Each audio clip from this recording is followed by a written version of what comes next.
Materia Ture. Thank you, Mr. Speaker. I don't intend to speak long on this bill. It's not particularly complicated or particularly controversial so far, at least.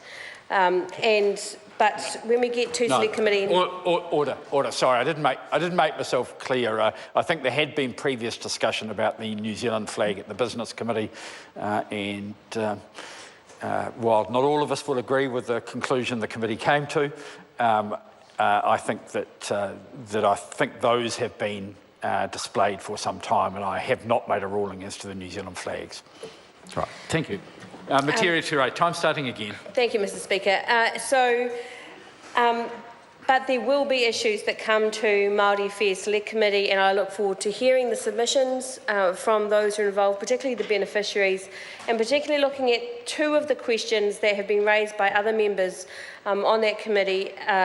One is the corporatisation of the trust and the extent to which the purpose of the trust moves from managing the assets in the best interest of the beneficiaries to a much more corporatised model where the changes will allow for a whole different approach to the management of that asset.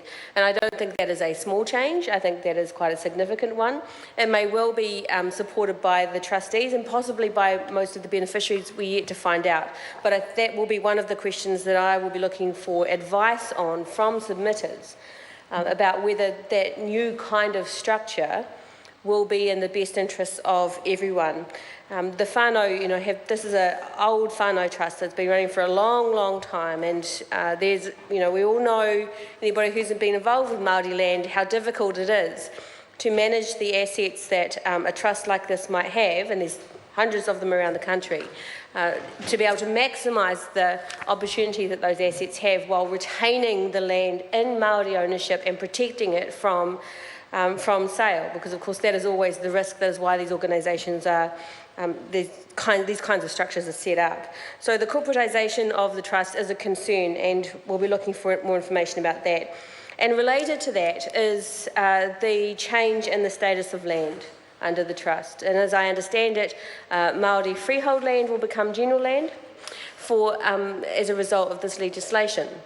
And that makes that land, on one hand, you can argue that makes that land more usable in a commercial sense, but it also makes it much more vulnerable to being lost to that whānau in the short and long term. And not necessarily even because of the decisions of the trust and the beneficiaries and the trustees, but potentially, for example, through the compulsory acquisition. And we have seen examples in New Zealand in very recent times and very close to here of land, Māori land, that has been taken or attempted to be taken through the Public Works Act compulsory acquisition process. And the fight that iwi have had to try to retain some of that land. And that's land that is in their ownership. We're not talking about other examples like we see in Auckland, where land is being rezoned for housing against, whānau land's being rezoned for housing against their will. That land is, technically owned by an agency, but actually Māori land owned by Māori, which is subject to the Public Works Act and can be taken. So I would just note that Catherine Delahunty, Green MP Catherine Delahunty, does have a bill in the ballot, the Public Works Prohibition of Compulsory Acquisition of Māori Land Amendment Bill, and it is designed to protect Māori land from being taken under the Public Works Act without consent.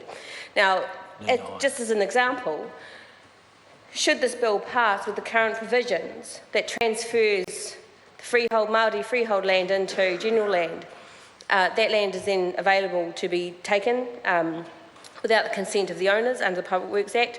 If perchance Catherine Delahunty's bill was pulled from the ballot and was passed, that legislation would protect the Māori freehold land, but it would not protect the general land.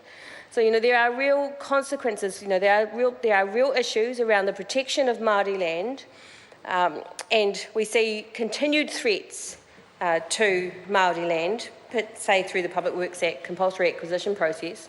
The Green Party, we've proposed a solution to that, so it's just not possible to take Māori land in that way. But if Māori land becomes general land, it becomes much more vulnerable. We need to hear from, I'm looking to hear from the beneficiaries and the trustees about their intentions, how they expect to protect that land, what the beneficiaries are hoping to see from that change in status. And what protections they think are necessary to make sure that there is always whānau land being held by this trust and that it won't be wasted, there won't be too many mistakes being made about its management, and this happens, it's just the nature of business, and that the effects of the corporate model on this trust won't in time disenfranchise this whānau from the land that they've been caring for so long. So I will say too that I'm always pleased to see legislation that removes Crown control over Māori resources, and this bill does that to at least some degree. That's a good thing. So I'm looking forward to talking about that more too with the trustees.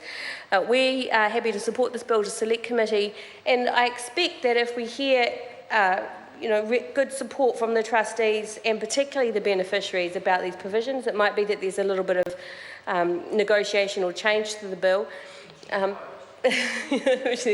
Well, yeah, my colleague says, bet you there won't. That's probably true too. Often these things are fait accompli by the time they come to us. But assuming that the beneficiaries in particular are comfortable with the provisions and with the protections in the bill, I can't see why we wouldn't support it through to second and third reading. But at the moment, the Green Party certainly commits it to supporting it to the Select Committee so that we can have the conversation about whether this is the right approach. Thank you, Mr. Speaker.